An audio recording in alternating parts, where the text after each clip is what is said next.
Morning, how are we doing? So, I had a bit spare time this morning, so I'm going to do a quick video for our Year 1 apprentices of the simple refrigerant diagram, a vapor compression diagram. All you guys will, I'm sure, will know it, but it's mainly for our apprentices. It might be useful to you guys, I don't know. I'm going to keep the term simple, and I'm also going to try and use reference points because these are fairly new into the industry. If I start being too complicated, it's not going to make any sense to them. So there'll be some reference points as to hopefully understand what I'm actually talking about. So yeah, I'll go through it.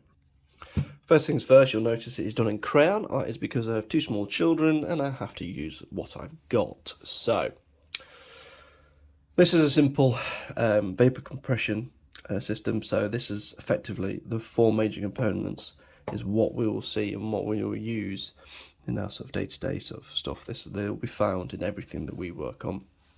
So compressor, condenser, expansion valve, evaporator. So compressor, you think of that as a pump, it's pumping the refrigerant round. Condenser, that's going to be our heat rejector. So think of that as your radiator in your car. You're trying to get rid of that engine heat through your radiator. Your expansion valve, this is going to be our valve that controls the flow of refrigerant into our evaporator. Now, evaporator is our heat absorber. So that's going to absorb any heat in the space that we're trying to cool. We've got two major processes going through on this system. We've got latent heat and sensible heat. So sensible heat, heat absorbed or released, which changes the temperature. So if you're nice sunny day, your thermometer is going to go up, and when it's freezing cold and snowing like it's currently today, it's going to go down. So it's heat that you can see going up and down on a temperature scale. Latent heat, however, is heat absorbed or released during a phase change. So this is where heat is being released or absorbed, but you don't see it on a temperature scale. So an example of this is when you're boiling a kettle for a nice cup of tea, you'll notice steam coming off it. So that's because that liquid water is being changed into a vapor. So like a pan of boiling water, you see all the steam coming off.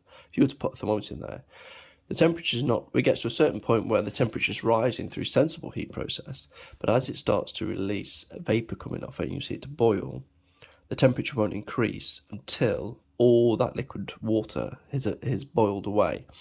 And that is because it's going through a latent heat process where heat is being released through latent heat process and the temperature is not changing. So with that out of the way, right, let's start with our compressor or our pump.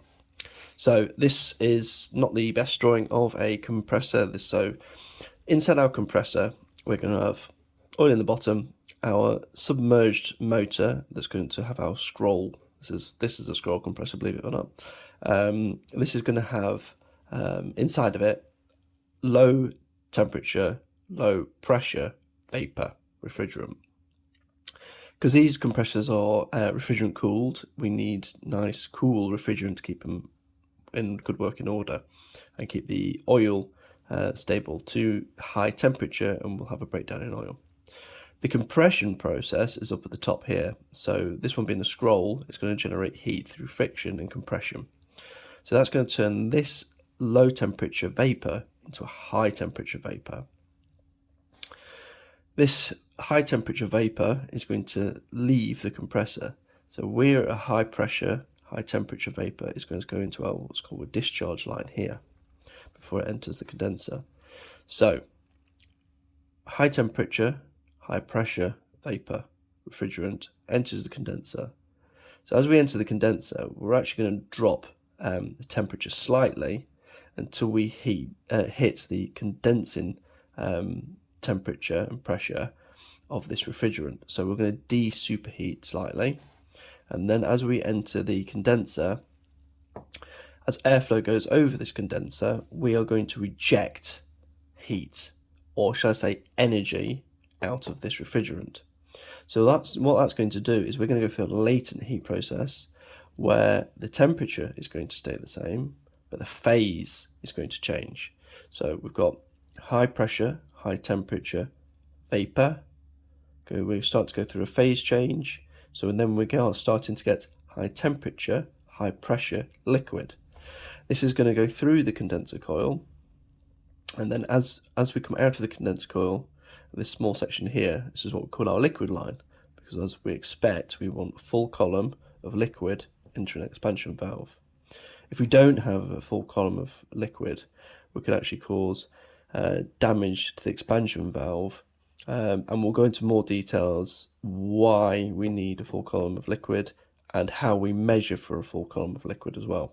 But at the moment, we want a full column of liquid into the expansion valve. That expansion valve is going to cause massive pressure drop, and with temperature and pressure being related, that pressure drop is going to cause a temperature drop. So as it goes through this expansion valve, it's often described as it flashes. So this refrigerant, this high temperature, high pressure liquid refrigerant is going to flash off, and we're going to get a mixture of mostly liquid, cool liquid refrigerant and some vapor. So as we're coming out of here, we're going to have a mixture. It's going to be, depending, but we're going to have, say, 80% of a low pressure, low temperature liquid refrigerant with some vapor. As we start to come into the evaporator, the liquid refrigerant is going to start to boil, because we're going through a latent heat process where that liquid refrigerant is going to start absorbing heat in the space. As we go through the evaporator, it's going to turn more and more into a vapor state, and the rest of the liquid is going to be boiling as we absorb all the heat in the space. So as we come out here, we're now in our suction pipe side. So now we've got is a low pressure, low temperature vapor going into the refrigerant, and that's obviously going to keep our compressor cool as well. And then we go through the whole process again. So that's a basic understanding of how our refrigerant cycle works. Feel free to add anything. It's probably a couple of things I've missed. I've tried to keep it simple enough. These are only year one apprentices. So yeah, cheers guys.